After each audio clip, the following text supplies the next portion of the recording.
distinta. Vamos a trabajar un rato con el doctor Melo. Luis Melo durante media hora nos va a explicar el tema de necesariamente de lo que es un documento electrónico como tal. Luego de eso, la doctora Patricia Ballesteros desde San Cristóbal nos va a hablar sobre las experiencias probatorias que ella ha tenido en eso y relacionadas con la ley de datos y mensajes electrónicos. Y finalmente el doctor Raymond Aguiar nos va a conversar un rato sobre los aspectos que tienen que ver con la firma electrónica y algunos aspectos de orden legal importantísimos, porque les advierto que nosotros hicimos una prueba el martes en la tarde con los 3 ponentes para ver exactamente y resultó ser pues muy agradable y muy digamos muy creativo el estudio que hicieron ellos para este foro. Este va a ser un foro, y disculpe que estoy moviendo un poco las cosas, pero es que tengo en la práctica tenemos un foro pues de primera línea. Vamos a dar inicio entonces al foro con la presencia del doctor Luis Melo.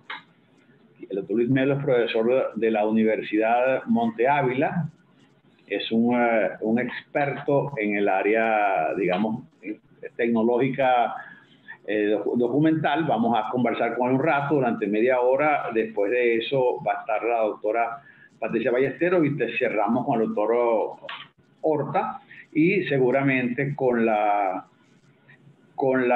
participación pues de algunas personalidades que seguramente van a intervenir también en el foro, aunque sea por la vía de las preguntas, pero ya estoy viendo por la calidad de las personas que nos están acompañando lo que tenemos para esta tarde. Pues.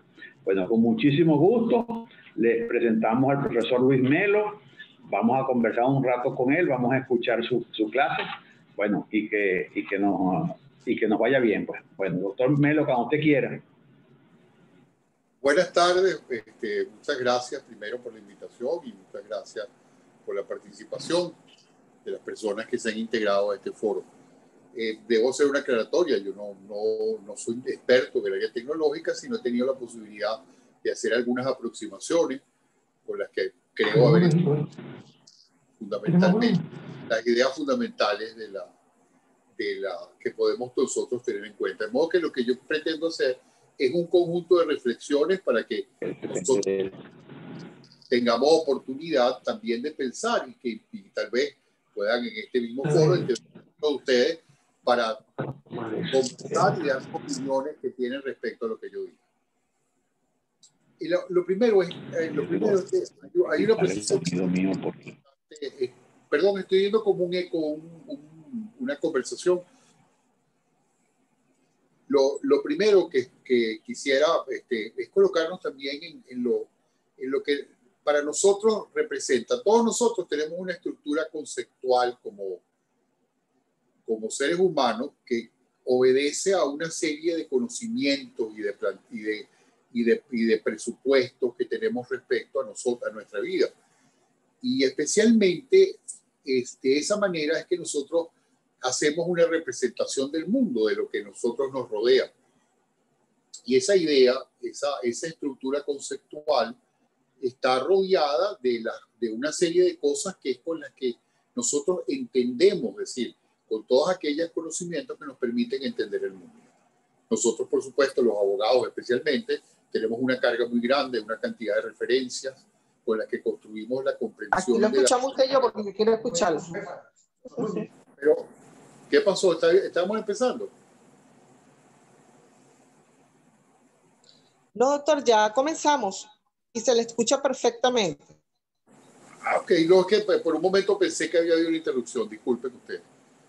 Entonces, decía yo, pues, ¿no? Digamos que cuando yo estoy hablando de esto, de la representación que nosotros tenemos, estoy haciendo referencia a esas formas de conocimiento o ideación de las cosas que socialmente todos tenemos.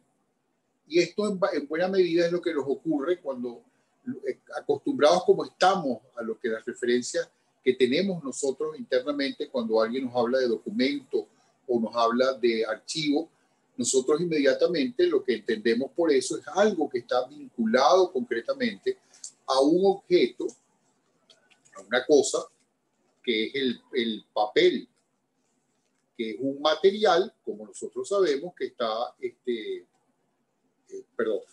el papel, que es un material que, como nosotros sabemos, tiene una característica, que tiene un origen vegetal, pero es una cosa que nosotros conocemos.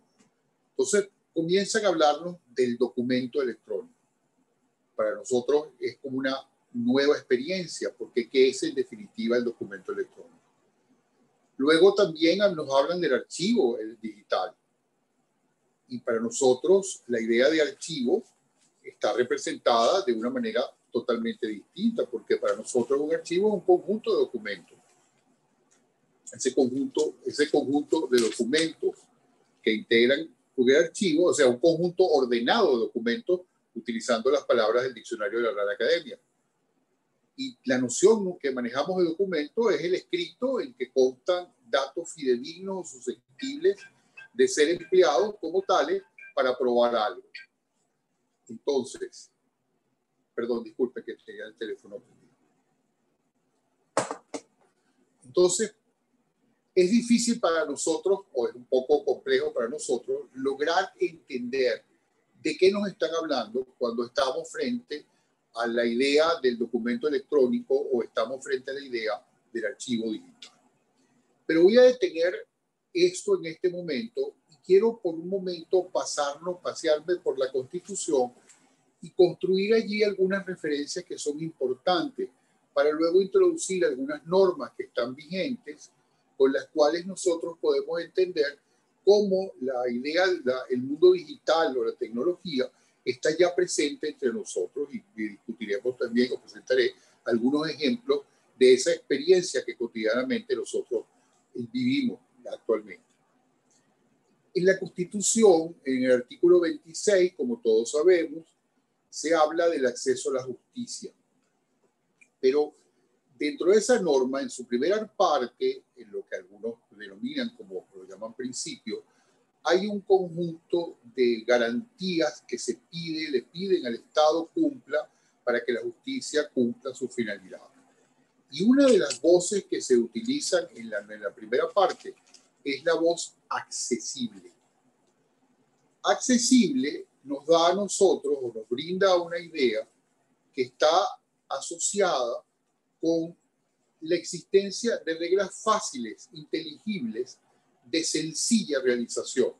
Es decir, de la posibilidad de acceder con facilidad, de que las reglas para nosotros son comprensibles, son sencillas.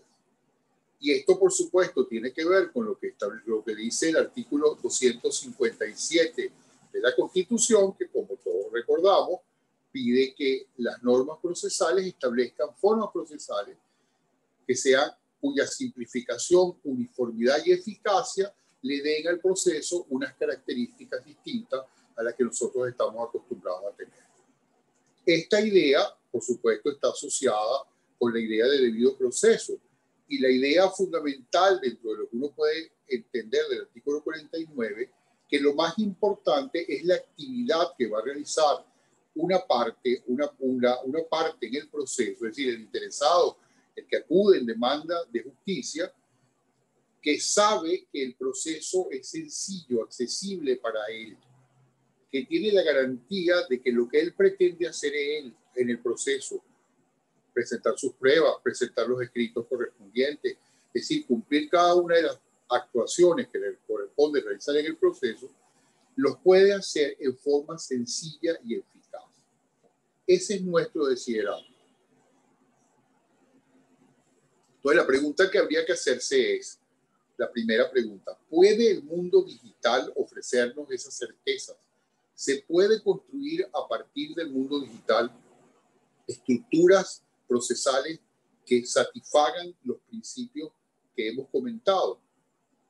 Que haya una simplificación de los actos procesales, que estos actos sean uniformes y que sean eficaces para que la actividad de las partes se realice efectivamente. Entonces, quiero llamar la atención de que nosotros tenemos ya vigentes en Venezuela dos normas, dos leyes. La primera es la denominada, tengo el nombre aquí, lo tengo que leerlo, Ley sobre Acceso de Datos e Intercambio Electrónico de Datos, Información y Documentación entre los órganos y entes del Estado. Esa ley, en su artículo 4, donde contiene unas definiciones, o mejor expresado, lo que la ley dice, qué se debe entender por, dice, respecto al documento, da la siguiente definición. Documento digitalizado que contiene un dato o información acerca de un hecho o acto capaz de causar efectos jurídicos. Fíjense ustedes que tenemos entre nosotros una aproximación a una idea de documento electrónico. Pero junto a ella está la ley denominada de infogobierno, que en su artículo 5 tiene una definición en la que dice que dice que entiende por documento electrónico, y repite en gran medida la norma que anteriormente les leí, documento digitalizado que contiene un dato, diseño o información acerca de un hecho o acto capaz de causar efectos jurídicos. Entonces, nosotros ya tenemos en el ordenamiento un punto de partida para pensar o entender qué vamos a comprender por documento electrónico. O lo que es lo mismo, ¿cómo podemos nosotros asimilar la idea de documento electrónico a la idea que tenemos de documento y cómo podemos lograr que documento electrónico se integre y cumpla con los principios o con las nociones que nosotros asociamos con el documento electrónico? Porque ciertamente un documento se forma en un papel que tiene la capacidad de que sean colocadas en él la información que nosotros pretendemos quede constancia. Es decir, ese documento va a recoger las palabras, las declaraciones que las personas quieren que consten de esa manera.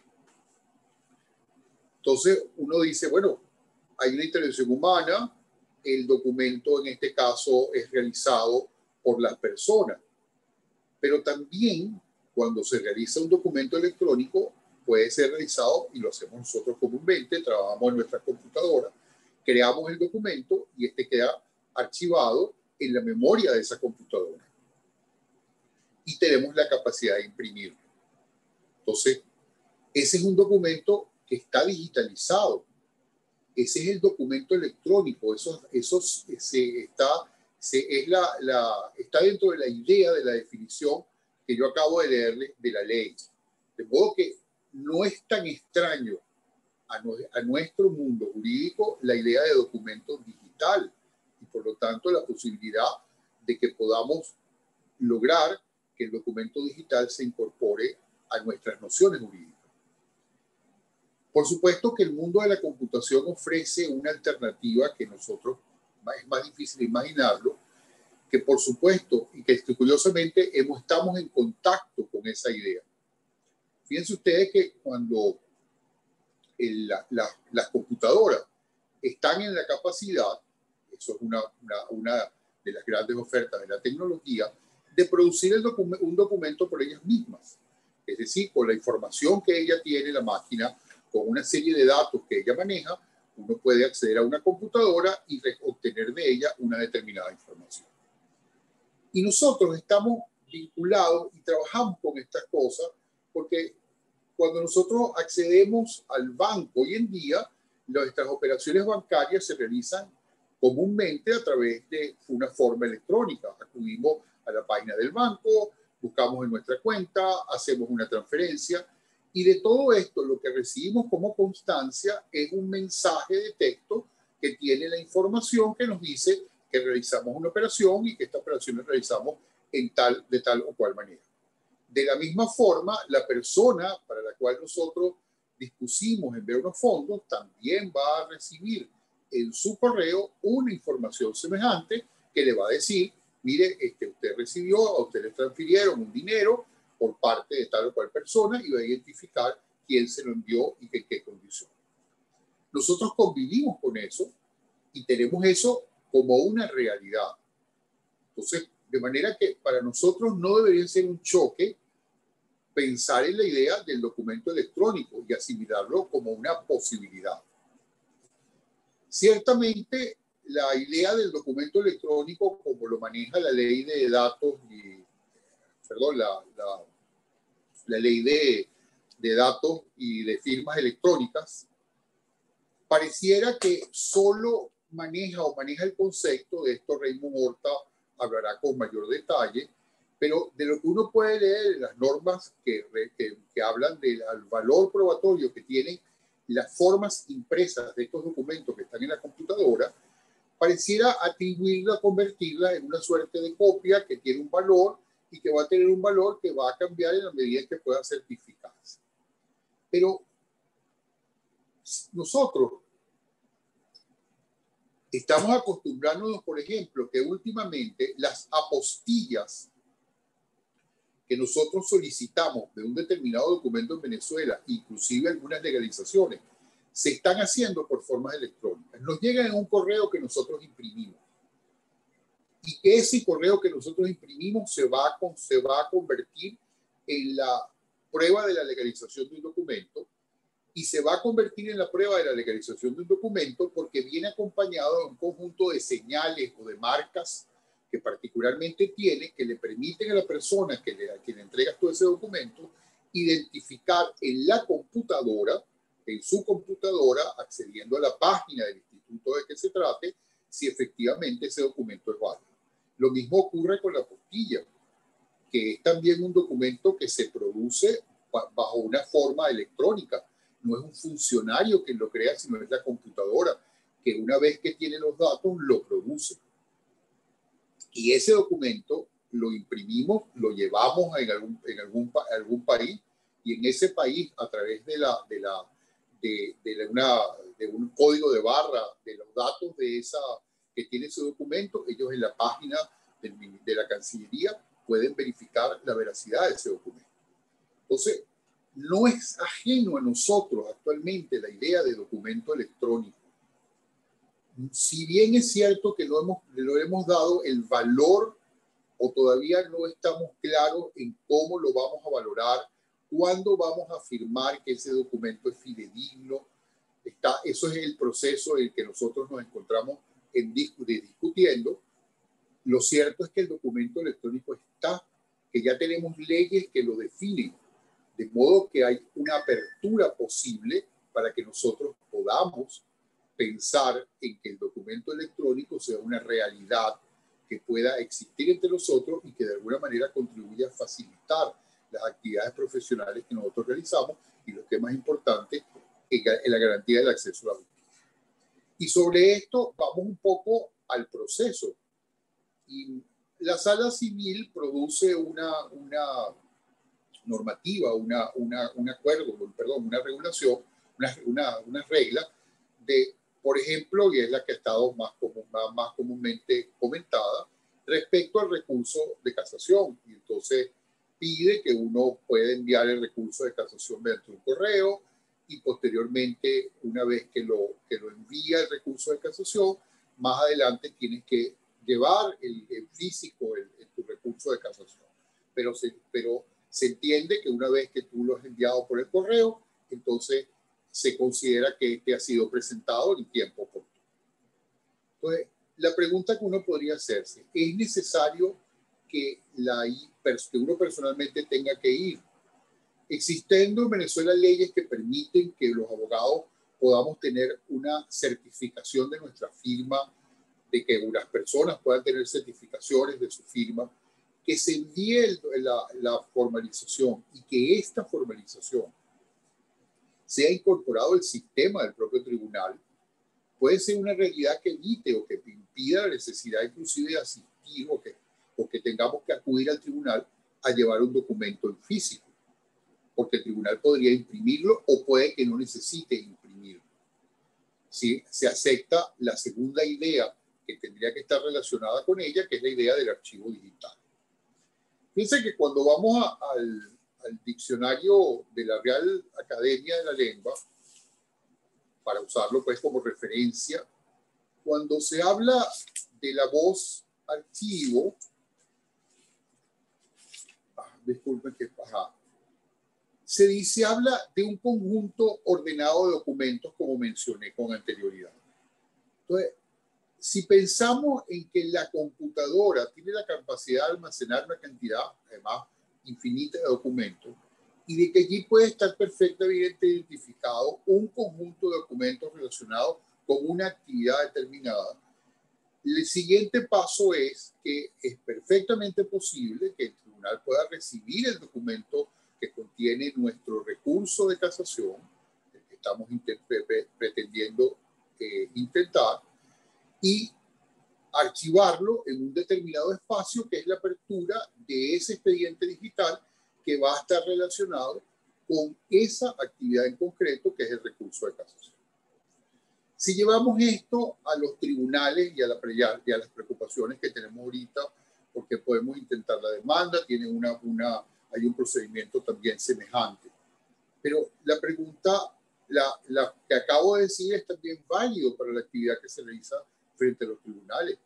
Hay formas y maneras de lograr que haya certeza de que la actividad se está realizando y que haya seguridades respecto a lo que el documento efectivamente está producido por una determinada persona, como haya también certeza de que la propia tribunal pueda constatar que efectivamente esa es la persona que envió el documento. Entonces aquí ocurre algo interesante de una acotación que me comentó Humberto Angrisano. Humberto Angrisano me decía que por las circunstancias de la tecnología, ese documento, por ejemplo, la demanda, va a constar primero en el archivo de la computadora de la persona que lo envió. En segundo lugar, va a estar en el correo, del correo por el cual la persona lo envía al tribunal. Va a estar luego en el archivo de la computadora que tiene el tribunal asignado para ese caso, que ha construido para ese caso. Va a estar nuevamente en el correo que se va a enviar para notificar o citar a la persona que es la demandada. Va a estar entonces en el archivo de la demandada y a su vez en el correo que la demandada recibió, que está también en su computadora. Estamos hablando de que ese archivo puede estar en 6 sitios distintos dentro del proceso tecnológico.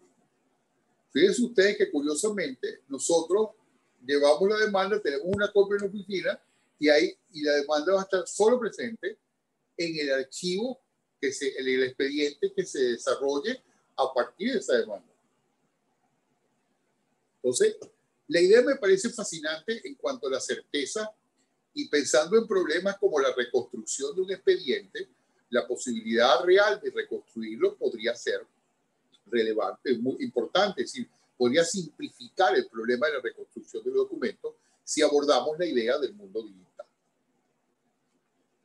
No pretendo con todo esto decir que el mundo digital va a solucionar todos los problemas, pero no hay duda de que el mundo digital ofrece un conjunto de perspectivas que pueden crear para nosotros una cantidad de certeza y facilitar nuestra actividad profesional. La idea de que el abogado, o que nosotros en general podamos actuar desde nuestra oficina, de que nuestra actividad pueda realizarse en la oficina sin necesidad de trasladarlo, resulta halagüeña o resulta muy atractiva si pensamos en términos de la eficiencia y de ciertas cosas que podemos lograr de esa manera. Por supuesto, habrá una discusión muy amplia en el sentido del de los temas probatorios, porque por supuesto habría que preguntarse, por ejemplo, cómo se evacúan las testimoniales. Esta mañana escuchaba una conferencia donde Ramón Escobar sugería que esas testimoniales bien se podían hacer, lo hablaba en este caso respecto a los centros de arbitraje, pero que esas testimoniales bien podían hacerse, por ejemplo, en un centro determinado, si el testigo podía ser evacuado en un sitio determinado donde estuviera una persona del tribunal, o en este caso, él hablaba, era del representante ¿cómo se llama? El representante del centro de arbitraje, para garantizar que esa persona no estuviera efectivamente ofreciendo un testimonio con toda libertad. Luego, Piensen ustedes, por ejemplo, en el tema de la experticia. Una experticia realizada por un experto puede venir acompañada no solamente del informe del experto como tal, sino de un conjunto de elementos y otras cosas que el experto, por ejemplo, utilizó y que por las ventajas que ofrece la tecnología, podría el experto pedírsele que acompañe todos aquellos documentos o cosas que tuvo en cuenta y la manera que los comprendió, analizó para entonces examinar la experticia con otra perspectiva o con otras posibilidades. Un cercano amigo que vive en otras latitudes, de otro origen, me hablaba de esa idea de la contratación que puede cambiar, y me hablaba de las contrataciones de este tiempo.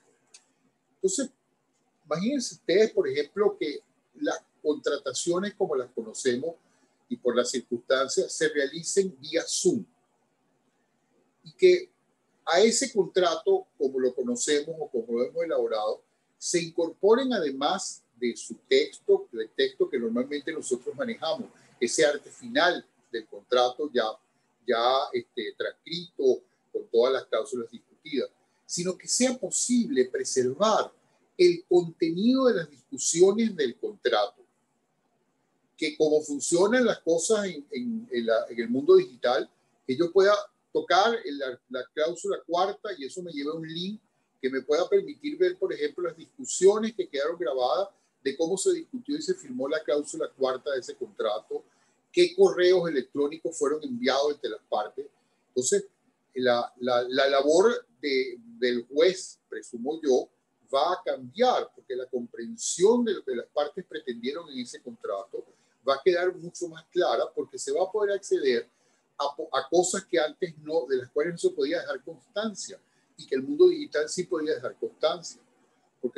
Porque bastaría que se grabaran las conversaciones que se tienen respecto a un contrato y se incorporaran el contrato realizado de forma digital para que entonces el contrato estuviera además acompañado no solo de su texto, de lo que las cláusulas, de la manera en que está redactada cada una de ellas, sino que además ese contrato pudiera uno acceder a las conversaciones que tuvieron las partes, porque es posible escucharlas, es posible tener la posibilidad de ver la manera en que propusieron cada cosa, los comentarios que se hicieron cada uno de ellos y cómo se construyó el acuerdo.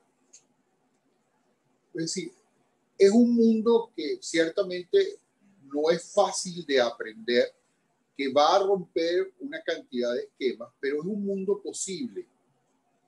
Probablemente tengamos que vivir, o lo lógico sería vivir una etapa de transición para ir llegando a estas otras posibilidades que pueden parecer el futuro, pero yo me he sorprendido de leer sobre un país, los invito a que investiguen sobre Estonia.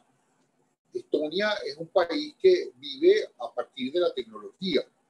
Los seres humanos no necesitan acudir a ninguna oficina para realizar sus actividades. Hay un programa general donde las personas, inclusive sin la mediación de los funcionarios, pueden obtener documentos, copias de cosas, determinados permisos, etc.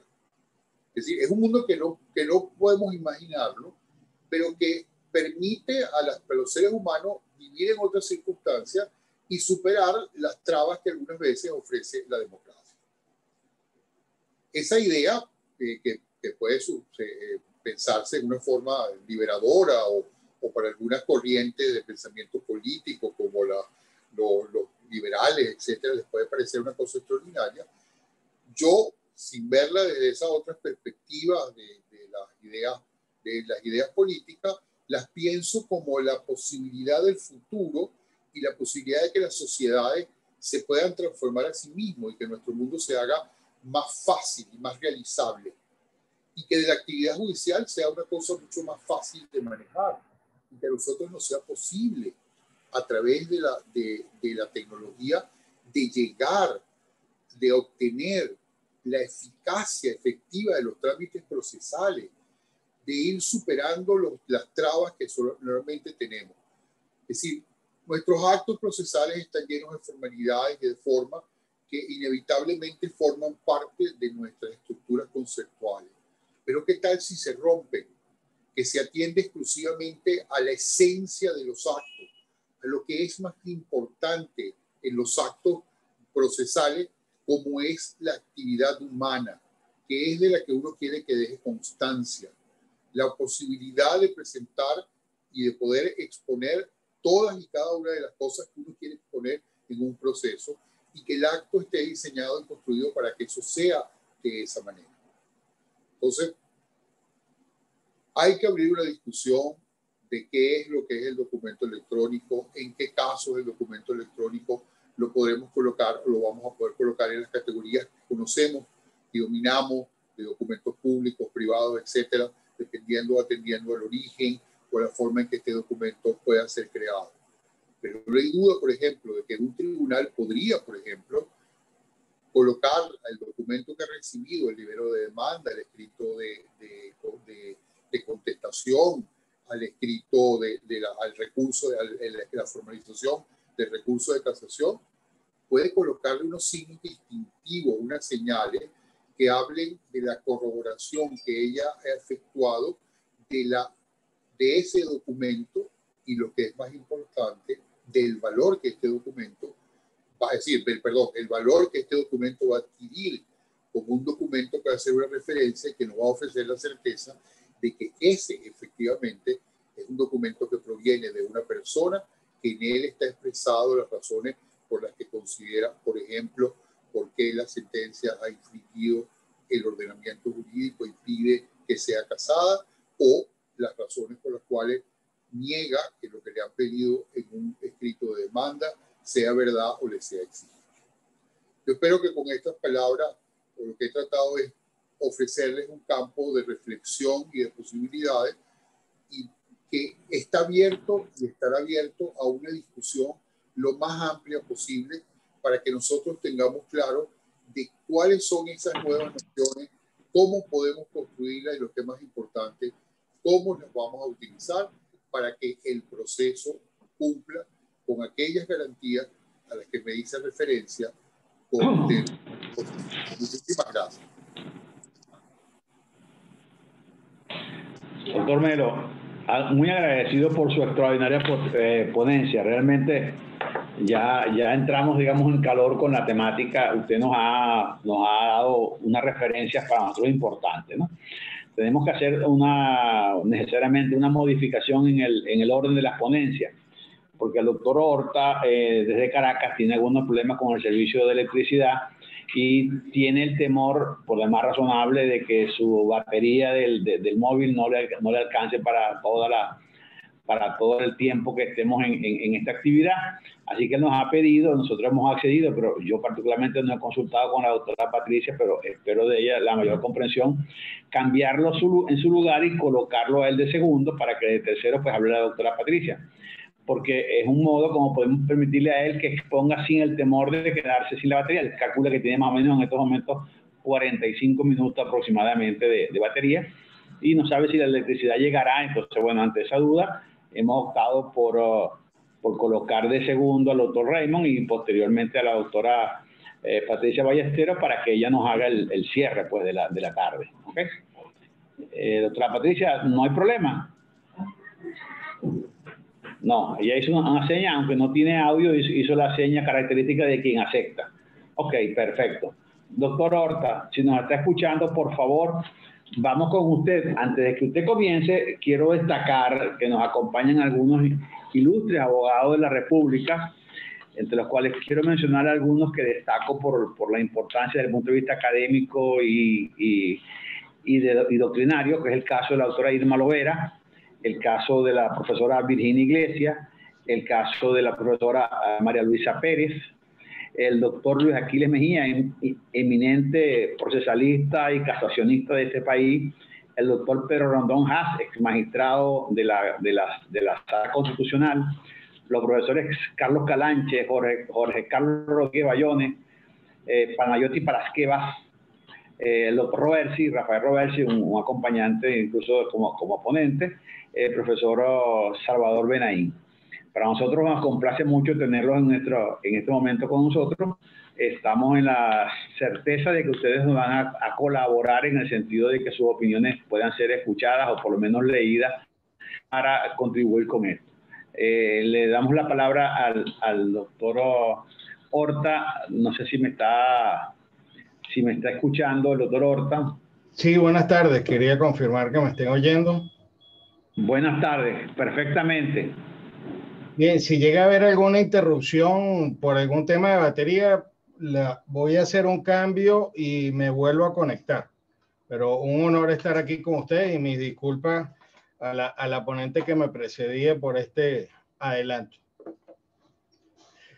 Bien, quería pues agradecer la asistencia el día de hoy y para ser breve y aprovechando la energía que todavía nos queda acá de reserva, voy a hacer mi exposición un poco más breve, pero aclarando que la exposición que voy a hacer está basada en un trabajo que va a salir publicado en la revista Derecho y Tecnología de la Universidad del Táchira, en la que hemos tenido el honor de participar en varias oportunidades, donde hicimos una propuesta para llevar los expedientes electrónicos a través de un sistema, a través de Internet, plataforma de software libre que se denomina WordPress, con el que se hacen el 80% de las páginas a nivel mundial, aplicando la firma electrónica como elemento medular de lo que sería la justicia electrónica o la justicia telemática, y vamos a explicar ahora el por qué, y haciendo primero una exposición previa de esta combinación con correo electrónico para hacer. Después hago un pequeño contraste con lo que tenemos en la actualidad derivado de las resoluciones de lo que es el denominado despacho virtual. El expediente, evidentemente físico, se ha convertido en un problema, sobre todo por la dificultad de organizarlo, llevarlo, ubicarlo y sobre todo para tener acceso al mismo, por lo cual cualquier medio telemático que nos permitiera conformar un expediente a través de una plataforma de Internet es fabuloso, haciendo una crítica constructiva a las resoluciones que han sido aprobadas en los últimos años. Se ha utilizado un manejador, se denomina un manejador de contenidos, para ir publicando las notificaciones, para ir publicando lo que son las actuaciones del tribunal, y eso es fabuloso, pero esto tiene ciertos límites porque solo está digamos, circunscripto a las actuaciones del tribunal. Y evidentemente, es como yo lo denomino en mi trabajo, es un sistema unidireccional donde lo único que podemos ver, muy parecido al Juris 2000, son las actuaciones del tribunal, y salvo que ya se registren las actuaciones de las partes. Entonces, la propuesta nuestra era que el expediente se organizara públicamente, tanto las actuaciones de las partes como las del tribunal, a través de esta plataforma WordPress. Ya todos conocemos lo que son los hashtags, que son como unas etiquetas, y si usted cada actuación de las partes la sube en esa plataforma con una etiqueta con el número de expediente, cualquier persona va a poder recopilar en un mismo servidor todas las actuaciones, sean del tribunal o sea de las partes, y hacer una reconstrucción inmediata del mismo. Digamos, esto para hacer algo muy versátil, barato y que no reviste de mayor complejidad. Evidentemente, las comunicaciones entre el tribunal y las partes debe hacerse telemáticamente por una plataforma. Pues existen dos posibilidades. Una, que tuviéramos una plataforma, y como digo yo, y lo dije en algunas presentaciones anteriores, una plataforma blockchain con cadena de firmas electrónicas y todo lo que queramos, pero esto tardaríamos años y millones de dólares para poder implementarlo de una manera rápida. En cambio, la propuesta que yo hago es sumamente barata y se puede colocar en cualquier que ya están disponibles. Entonces, volviendo al tema de la actuación y el documento procesal, tenemos que tener claro lo siguiente. Ya yo tuve la oportunidad de ver algunas dudas que se habían planteado en el chat, y el formato PDF del cual habla una de las resoluciones, evidentemente es un formato que puede ser modificado, pero todos los problemas que nos planteamos nosotros al cambiar el paradigma del documento de papel al documento electrónico se acaba al implementar lo que es la firma electrónica. Primero, haciendo un llamado al Poder Judicial y a las autoridades judiciales y aquellas que están encargadas tal vez de hacer modificaciones en el futuro a la resolución. Es obligatorio, de conformidad a la ley de infogobierno, que toda implementación de tecnología para el gobierno, sea el poder que sea, tiene que ir acompañado del mecanismo de la firma electrónica. Para explicárselos muy brevemente, la firma electrónica para tener una firma electrónica o para poder firmar electrónicamente, tenemos que obtener previamente un certificado. Para obtener ese certificado tiene cifrado de nivel militar, es muy difícil que nos los puedan falsificar. Imagínenselo como una especie de sello que vamos a poder utilizar para rubricar electrónicamente los documentos. Entonces, desde el punto de vista de lo que son nuestros temores como abogados y las dudas, la firma electrónica es algo que blinda el origen del documento, y para tener ese certificado tenemos que haber estado preidentificados ante el proveedor de firmas electrónicas. Es decir, que cualquier persona que vaya a firmar un documento electrónico, para poder hacer esa firma o para poder ejecutarla en un documento electrónico, tiene que haberse identificado previamente. Estamos hablando de la solicitud de documentación y de la constatación de quién es la persona a la que se le está dando ese certificado para poder firmar. Eso acaba con la duda y el problema de que si se presenta una diligencia o una demanda, un libelo de demanda, una solicitud, una denuncia, porque esto es aplicable a cualquier competencia o jurisdicción, se va a tener por lo menos una presunción de que la persona que está suscribiendo ese documento electrónico y que está enviando la solicitud al tribunal es una persona que ya pasó por un proceso previo de identificación.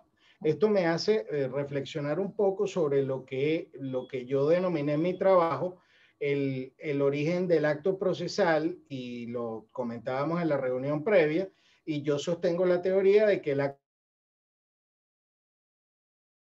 tiene la autenticación o la certificación o la presentación ante el funcionario de esa solicitud. Es decir, no es un documento que nace como público, aunque nosotros lo firmamos y luego lo presentamos ante el tribunal.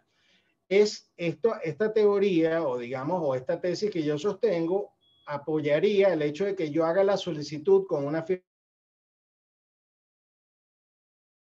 o una diligencia. Si lleva mi firma electrónica, pues no hay ninguna duda del origen o procedencia del documento electrónico, en virtud de que incluso en esa firma electrónica, que es algo que muy poco se sabe, se puede establecer en cada documento, independientemente de la dirección de correo electrónico que venga, que ese documento ha sido firmado electrónicamente por Raymond Horta o por cualquiera de los presentes en esta reunión de Zoom.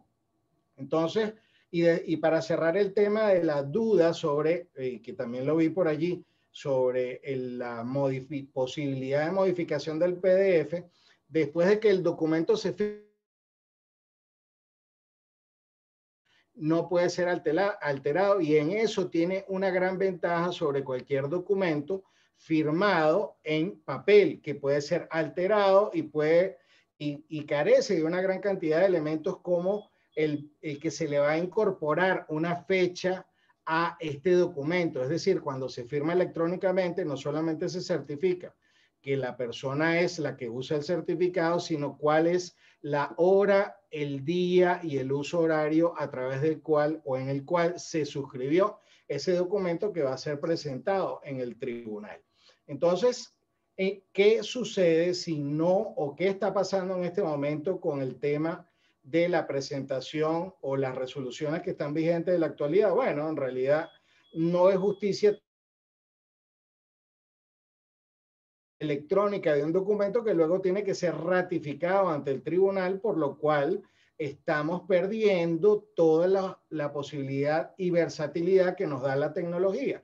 El tema es que si no conocemos cómo funciona la firma electrónica, o si no sabemos de sus bondades, pues evidentemente la vamos dejando para lo último. Esto va a venir, este avance de la firma electrónica va a llegar. Imagínense ustedes lo que está pasando a nivel de la publicación de actos de tribunales en este momento, que lo que se está es reproduciendo la firma del funcionario diciendo que se ordenó la notificación o cualquier acto que tenga que ver con el tribunal publicado en estos mismos WordPress, pero donde ni siquiera tenemos la certeza de que ese documento fue conformado y fue aprobado directamente por el funcionario.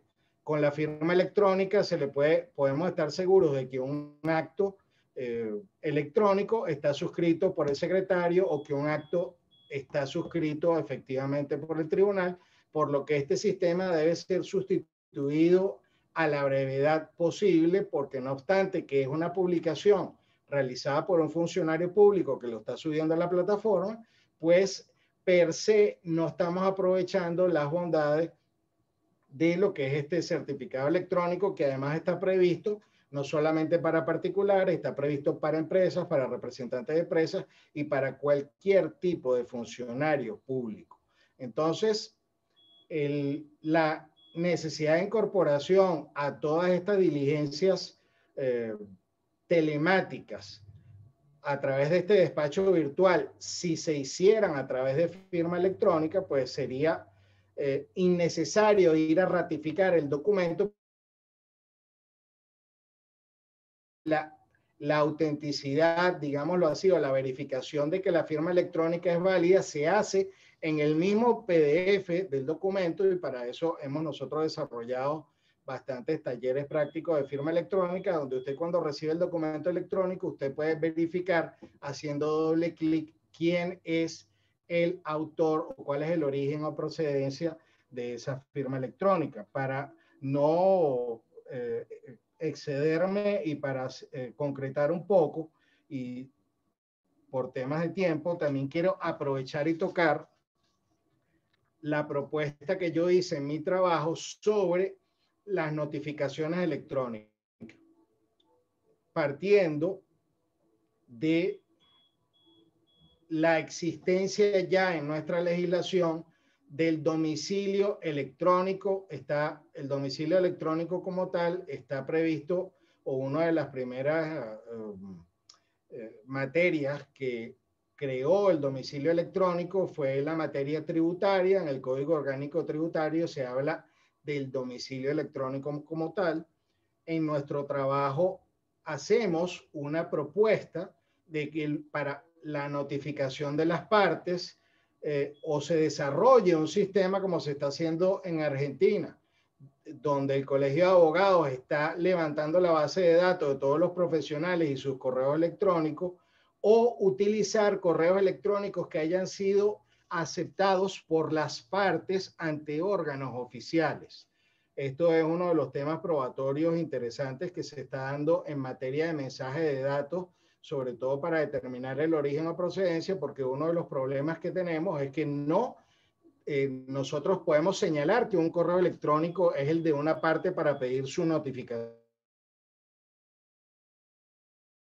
Eso no es el correo electrónico que utiliza normalmente o convencionalmente, que ya ha sucedido en varios juicios antes del despacho virtual, y eso va a dar lugar a incidencia. ¿Qué pasa? Y es otro de los defectos, y una de las propuestas que nosotros teníamos era regular cuando los domicilios electrónicos estén establecidos en el proceso, cuando se tiene por notificado o cuando empiezan a correr los lapsos. Aquí surge otro problema sumamente delicado, que es el tema del acuse de recibo. Si bien es cierto que la ley de mensaje de datos y firma electrónica establece que un mensaje de datos se entiende como emitido y recibido cuando llega a su destino. También aquí funciona algo muy distinto que también está previsto en la ley de mensajes de datos, que es el acuse de recibo. Por eso hace poco sacamos un video que lo hemos hecho público en nuestra cuenta de Instagram de Raymond Horta Pro, donde damos una herramienta que es gratuita que permite saber cuándo un destinatario de un mensaje de datos lo ha recibido.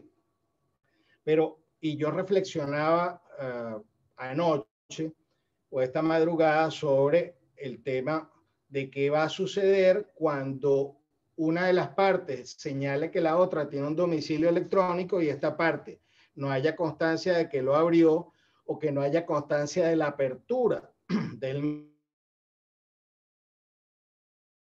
Aquí tendremos que hacer una combinación de procesal telemático de estas resoluciones con dar por notificado a una de las partes si no tenemos la constancia de apertura o el acuse de recibo. Y ni siquiera si eso existe, nosotros tenemos la certeza de que la parte va a aceptar ese como su domicilio electrónico. Incluso esto no es algo que es exclusivo de estas resoluciones nuevas, sino que también lo han tomado algunos centros de arbitraje donde han permitido en sus reglamentos que se señale que una de las partes para la notificación de la otra señale un correo electrónico que ella conozca. Pero al final ahí entran una cantidad de normas que tienen que ver con la ley de mensajes de datos y firmas electrónicas, porque las personas no tienen un solo correo electrónico, eso no es como una cédula de identidad o no es un domicilio físico, sino que pueden tener varios, y en lo particular yo tengo 15 correos electrónicos y no los reviso todos los días. Entonces, la ausencia de regulación en materia de la constancia o del acuse de recibo va a traer gran cantidad de incidencias en el presente caso y en los presentes procedimientos cuyas notificaciones ya están en marcha. Ya nosotros en lo particular hemos hecho decenas de notificaciones en los procedimientos para que se notifique a la contraparte. Pero ¿qué va a pasar? Igual tenemos el tema del WhatsApp, que es posible que una persona se señale como domicilio móvil, como yo lo he denominado en mi trabajo, y ese domicilio móvil a veces no nos da la constancia de que la persona recibió el mensaje o no, o los teléfonos pueden estar configurados por WhatsApp para que no den la constancia de lectura o de recepción. Y cuántas veces no se ha quedado un mensaje de datos en bandeja. Entonces, aquí, y esto es a manera de crítica constructiva, tenemos que fomentar, y eso evidentemente cuando surjan las incidencias que van a ser de diverso tipo, vamos a tener que empujar la ampliación de esta buena intención, de este reinicio de las actividades tribunalicias, pero sin dejar de tomar en cuenta que hay algunas materias o hay algunos temas que tenían que haber sido vistos con un poquito de más amplificación o de lupa procesal, porque ahora es que vamos a ver impugnaciones o vamos a ver o solicitudes de nulidades que van a estar relacionadas per se con el domicilio electrónico y segundo con los procedimientos de notificación. No existe tampoco regulación, como yo hice en una propuesta en mi trabajo, que cuando existiera una respuesta del tribunal se notificara a las dos partes de las actuaciones. Hasta ahora yo he recibido respuestas unilaterales pero lo ideal sería que la notificación o los actos procesales se iniciaran si es de una de las partes al tribunal, también copiara, una vez que ya estén establecidos los domicilios procesales, se copie a todas las partes y al tribunal, y cuando el tribunal responda, evidentemente responda a todas las partes y esto se pase al expediente electrónico. Con esto hago esta, digamos, resumida presentación que quería compartir con ustedes, que está basada en este trabajo que va a salir muy pronto y que les vamos a hacer llegar a través del doctor Alcántara. Doctor, bueno, sumamente agradecido. Realmente queremos hacer algunas observaciones.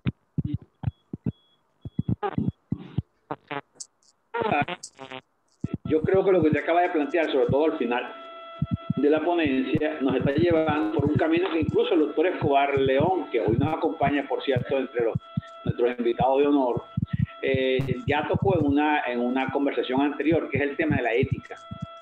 Si estamos obligados a revisar nuestro código de ética, los profesionales del derecho, digo, estamos obligados a revisar particularmente o a reinterpretar lo que son los artículos 17 y 170 del CPC, que nos hablan sobre los temas de la ética y de la conducta que los abogados deben mantener, y las partes, pero específicamente hablo de los abogados, en el proceso. Ese es un tema bien interesante. Usted, digamos que ha tocado un tema sensible, que es el tema de la ética. Así que le agradecemos su intervención. La medida que usted pueda conservar su batería, por favor, si es tan urgente, suspenda la intervención y lo esperamos al final para que nos responda las preguntas, porque hay mucha gente preguntando por lo que veo en esto, ¿no? Entonces estamos en... Creo que voy a seguir conectado. Escobar León. Gracias. Se ha conectado durante la conversación del doctor Horta. Gracias a usted, como siempre nos está acompañando con eso. Reiterarle a ustedes que este acto es posible, esta actividad, gracias a la cooperación, gracias al copatrocinio del Colegio de Abogados del Estado Carabobo, particularmente de su delegación en Puerto Cabello, al grupo de abogados de la Asociación Civil Somos Abogados del Estado de Yaracuy, que es un gran colaborador en estas actividades, a CEJUPROP, que se incorpora hoy como copatrocinante, hablando de un movimiento de abogados que acaba de organizar la jornada, la famosa jornada de hace 7 días sobre derecho procesal. Tuvo un exitazo, pues, era de nivel internacional, y de verdad fue un exitazo. Bueno, ellos nos acompañan hoy y espero que en los sucesivos sea siempre así. CEJUPROC nos acompañe como copatrocinadores, y el escritorio jurídico Núñez Alcántara Asociados. Gracias a estas instituciones nosotros podemos organizar esto porque colaboran desde el punto de vista. Nos responde a la escuchada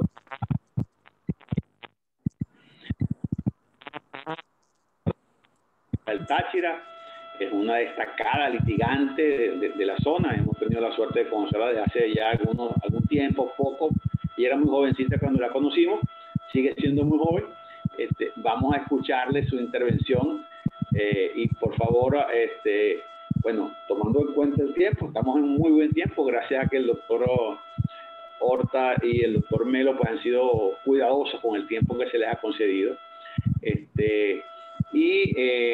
Una de las cosas que queremos pues poner de bulto es que esta actividad que se está desarrollando ahorita culmina con esta parte, pero queda digamos la parte que los abogados nos encanta, porque somos esos abogados, que es la parte de las preguntas y posiblemente del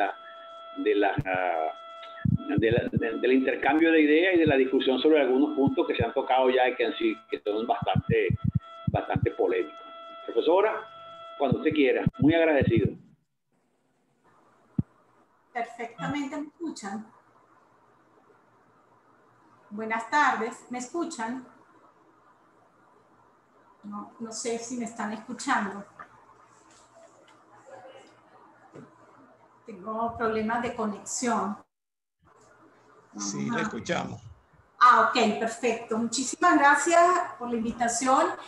Y es un gran compromiso intervenir en este momento, porque quienes me han precedido, pues es, además de gente muy versada en la materia, pues son muy admirados, y de verdad que me siento comprometida.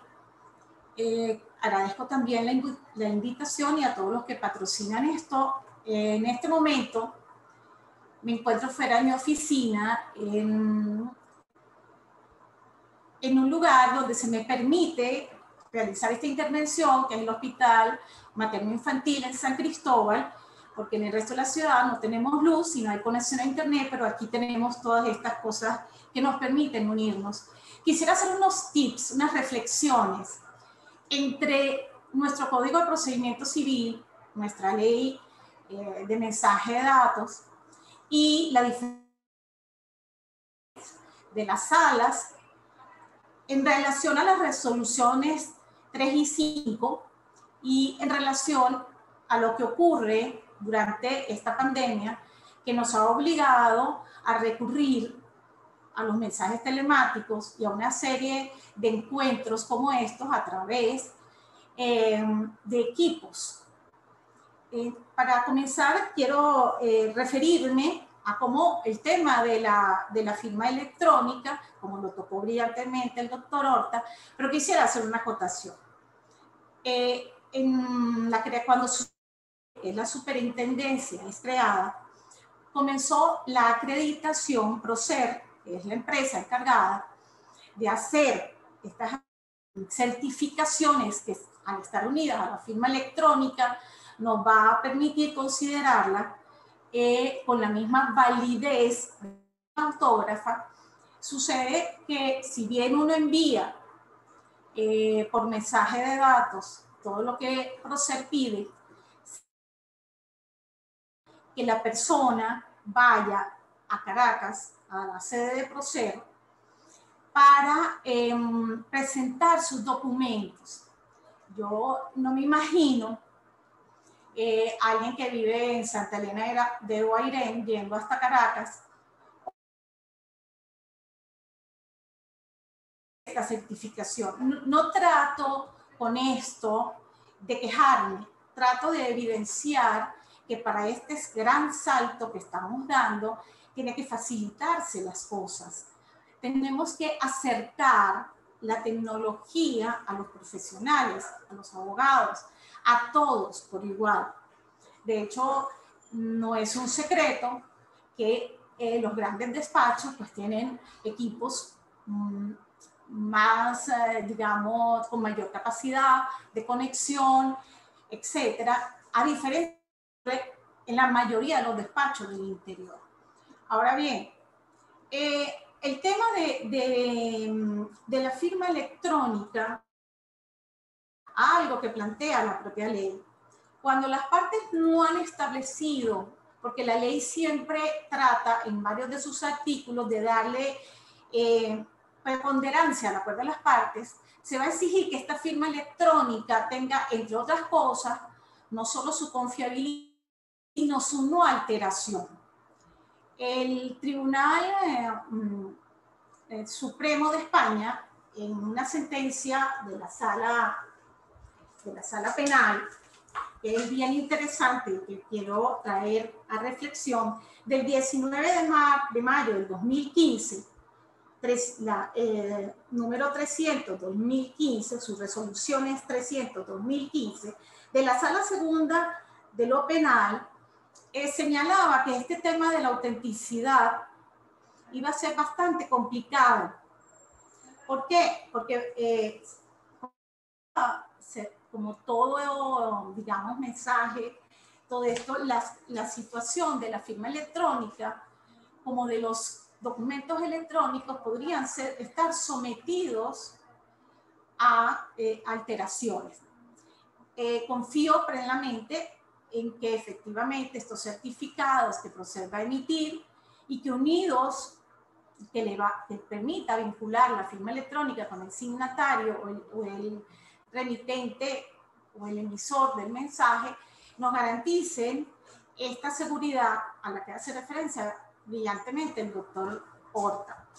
Por otro lado, pues nos hemos encontrado con un proceso que está surgiendo de una serie de sentencias, de resoluciones, que finalmente tendrá que fundirse en algo que permita el acceso y el conocimiento. Cuando se habla ¿verdad? Generalmente pensamos en un documento escrito, pero en dos sentencias recientes, una de la del Tribunal Constitucional Español y de la Corte Constitucional Colombiana, se hablaba acerca de la validez de lo que nosotros llamábamos el capture o capture, y de lo que ellos llaman el pantallazo. Entonces, hago todas estas referencias por lo interesante que significa que no pensemos solo en documentos cuando hacemos referencia a un mensaje de datos. Otra de las cosas que me llaman como litigante es que tenemos que encontrarnos o enfrentarnos a dos tipos de posiciones distintas. Cuando queremos preservar la información contenida en el soporte electrónico, para preservarla, habría dos momentos, es decir, antes de iniciar el proceso y durante el proceso. ¿Por qué hago referencia a esto? Porque esta sentencia también, de no solo nuestras sentencias, magníficas sentencias nuestras sobre el tema, sino a la que hago referencia del Tribunal Supremo de España, tratan el punto de poder eliminar los mensajes.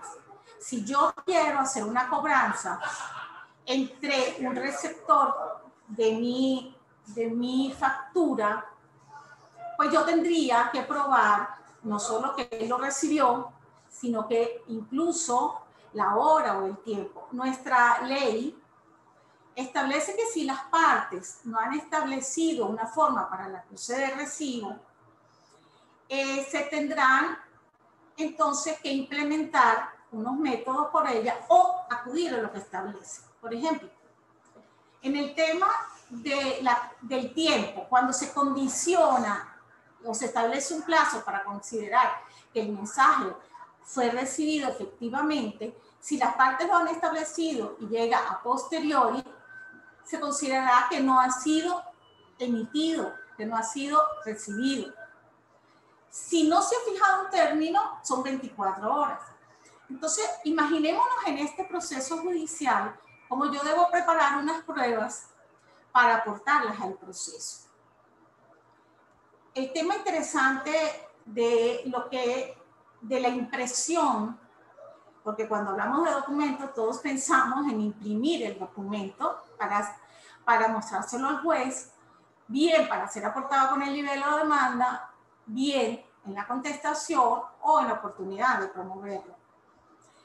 El artículo 4 de la ley establece que el documento, una vez impreso, tendrá que ser valorado de conformidad con el 429, es decir, como una copia, bien sea de un documento público o autenticado o reconocido o tenido legalmente por reconocido.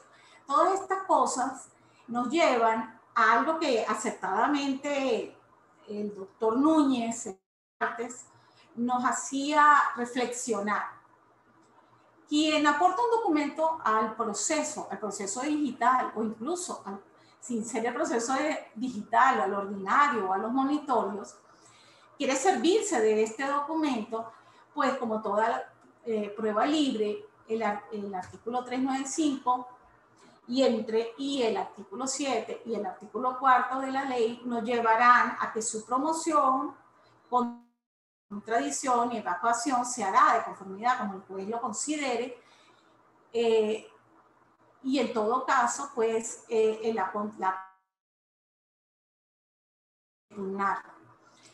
tema constitucional del derecho a la prueba supone una contradicción, lo que implica que aquel adversario que desconoce la prueba telemática tendrá la carga de la prueba, la tendrá quien la aporta.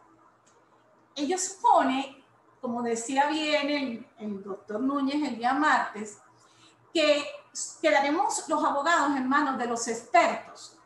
¿Por qué? Porque tendremos que ser un experto para estimar el valor de la prueba y luego por vía de experticia tendremos que demostrar que el mensaje fue emitido, que el mensaje fue recibido para que tenga consecuencias jurídicas. Esto es... ¿Por qué? Porque podríamos llegar a considerar que los jueces pueden apartarse que los expertos digan sobre la emisión, la recepción, las horas y todo lo que tenga que ver con este tema. Pero aceptarlo, realmente un 100% de los peritajes de este tipo termina concluyendo que puede ser o no ser. ¿Por qué? Porque para nadie es un secreto, como la intervención de los hackers, cambian las cosas o vulneran la serie de cortafuegos o de sistemas que todos ustedes saben mejor que yo porque no es mi especialidad. Quiero llamar a la reflexión sobre esta serie de cosas. Cuando hablamos de un expediente electrónico, estamos hablando de este salto que estamos haciendo, pero debemos tratar también de cumplir con el tema de acercar de la justicia al administrado, al justiciable, de todas las formas que permitan la simplificación. Este tema del proceso digital o de las pruebas digitales también lleva a una serie de reflexiones que quiero traer a cotación y que tiene que ver precisamente con el uso de este tipo de pruebas y la experticia. Impugnar un documento, como bien decía el doctor Núñez, a la lealtad, a la probidad. ¿Por qué? Porque el costo de una experticia de esta naturaleza pues no será accesible a la mayoría de los procesos. Todas estas reflexiones las estoy haciendo para llamar la atención sobre cómo podemos mejorar el tema del uso de esta experticia. Para nadie es un secreto que litigar contra un banco, por ejemplo, litigar contra una gran empresa, supone una debilidad jurídica. Este tipo de pruebas van a ser utilizadas tanto en los procedimientos administrativos como en los procedimientos judiciales. Y bueno, finalmente pues quiero concluir mis palabras porque me encantaría escuchar a las diversas preguntas y inquietudes que tenemos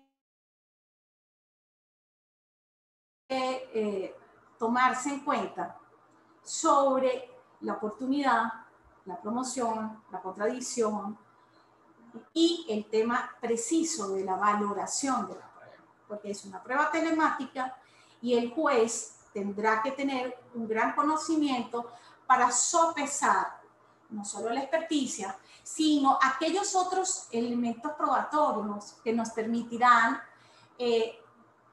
concretar o que nos permitirán que el juez sopese el valor de lo que se trata de probar.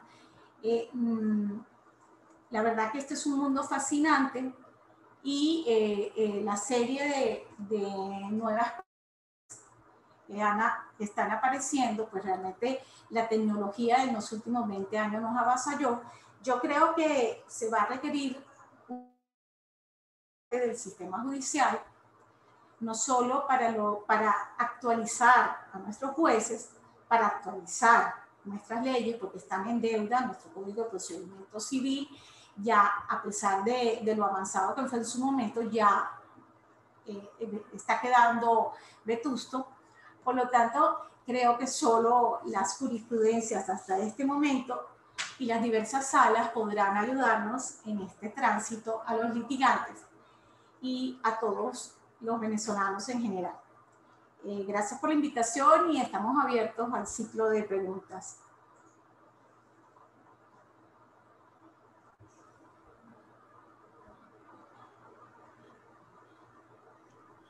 Gracias, doctora Patricia. Ya el doctor Núñez se incorpora un momento para comenzar con la ronda de preguntas y comentarios. De verdad, muy, muy agradecida con todos ustedes. Un momento.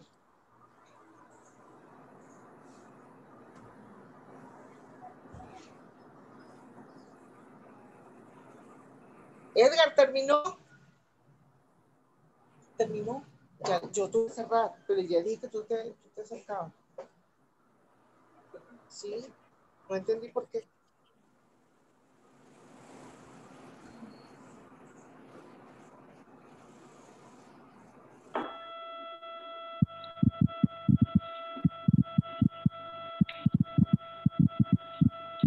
Doctora Patricia, gracias por su exposición. Es que tenemos una verdadera cantidad de preguntas.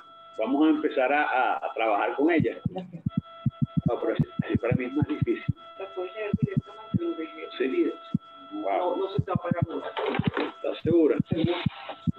la jefe está... Ah, ¿pero dónde está?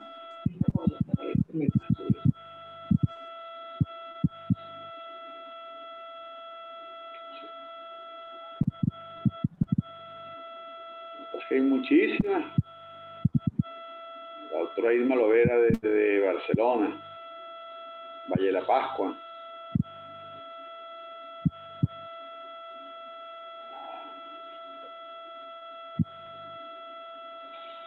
Ok. El profesor Panayoti Paraescabas, de la Universidad Católica, por cierto, de Táchira, hace esta pregunta. Hace una afirmación, pero vamos a tener como pregunta. Dice, normalmente toda la data electrónica, para que sea válida, debe estar acreditado por una empresa que maneja los documentos electrónicos. Así que, para nuestro caso en particular, el TCJ debe asumir la función de estas empresas para que generen la confianza entre las partes contendientes y el órgano judicial. Así que, si el TCJ no asume esta función, se prestará más temprano que tarde en fraude y controversias innecesarias. Yo no confío mucho en la informática no vinculada, yo no confío mucho a la informática no vinculada con el TCJ. Un comentario del doctor Paraescabas sobre el tema, es decir, pone en duda, porque así como estamos, entiendo yo, tengamos la posibilidad de garantizar que no haya incidentes o gran cantidad de incidentes por un problema de presuntos fraudes o presuntas opciones de personas que puedan estar alterando el resultado. ¿Alguna opinión de los tres profesores, por favor?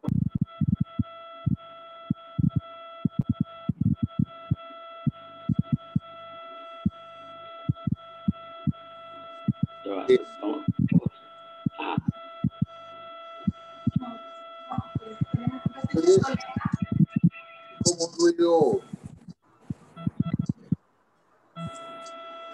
es como un ruido ahora como que ahora.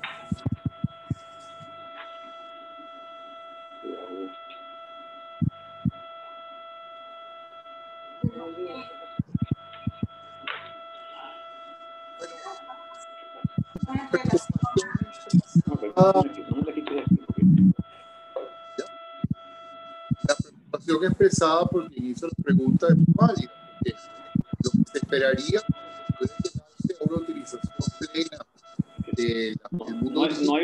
No hay buena comunicación, profesor Melo. Espérese un segundo a ver si logramos. Hay un ruido de fondo.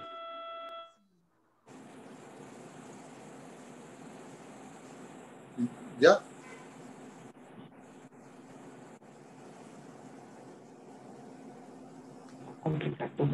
No puede. Habla de mí. No puede. Habla de mí.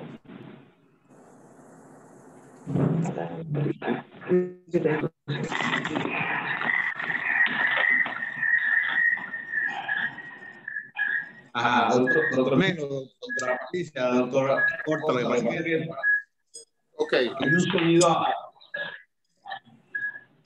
de fondo que no nos permite escuchar lo que estaba diciendo el doctor Melo. Por favor, ¿puede usted repetir? Nosotros por el tiempo estamos en un magnífico tiempo. Parece haber cesado, ¿no?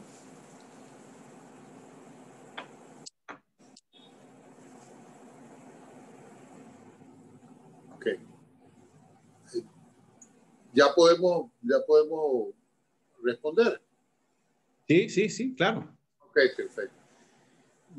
La preocupación expresada por quien hizo la pregunta es muy válida, porque para que esto pueda, el mundo digital pueda efectivamente ser aprovechado, hay que avanzar hacia un modelo innovador, es decir, hay que aceptar la tecnología tal cual como esta es y ir a hacer adaptaciones y crear los sistemas necesarios y la certeza necesaria para garantizar que no pueda ser alterado la actividad que se realiza de este modo.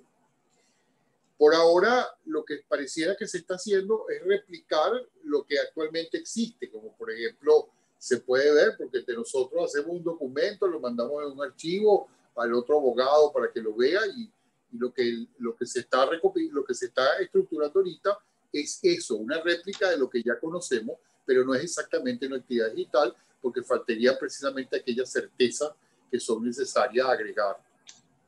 ¿Ok? Y es preocupante porque si vamos a llegar al mundo digital, tiene que hacerse con todas las innovaciones y con las posibilidades que se requieren para que eso sea una actividad eficaz y para que cumpla el cometido para el que está diseñado.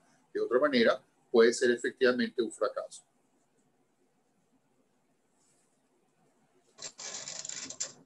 Doctora Ballesteros, ¿alguna opinión suya sobre el tema? Yo quería acotar algo.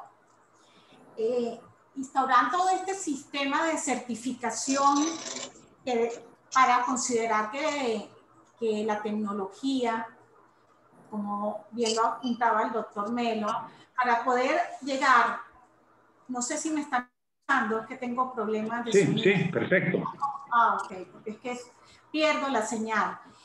Bien, lo que decía el doctor Melo es muy acertado. Es un tema ahora de cómo implementarlo, pero implementarlo no, para darnos confiabilidad a los usuarios. Duda del éxito que tendrá el expediente electrónico, el proceso, todo lo que ustedes en este tema quieran. Pero la preocupación generalizada tiene que ver sobre, en este momento en particular, opciones 3 y 5, para que el usuario realmente se sienta protegido o se sienta confiado que sus escritos le están llegando. Yo creo que es un gran reto para el Tribunal Supremo el darle confianza a nosotros, a nuestros clientes y a nosotros, los usuarios, los abogados. Es la única manera, como dice el doctor, el que hace la pregunta, él dice no confío, pero bueno, tendremos que, algo es algo de... ¿no? Sí, no se está... Ok. Nosotros podemos ir hilvanando alguna idea, ¿no? Una de las ideas es que todos los expositores del día de hoy, e inclusive los anteriores, cuando hemos tocado temas, digamos, relativos a este o cercanos a este, han coincidido en la necesidad de que se implemente el sistema, en la necesidad de que además de implementarse, bueno, se haga bajo un sistema ético que hemos ya de alguna manera señalado, ¿verdad? El doctor Orte dio una respuesta al tema de la seguridad de los documentos en PDF.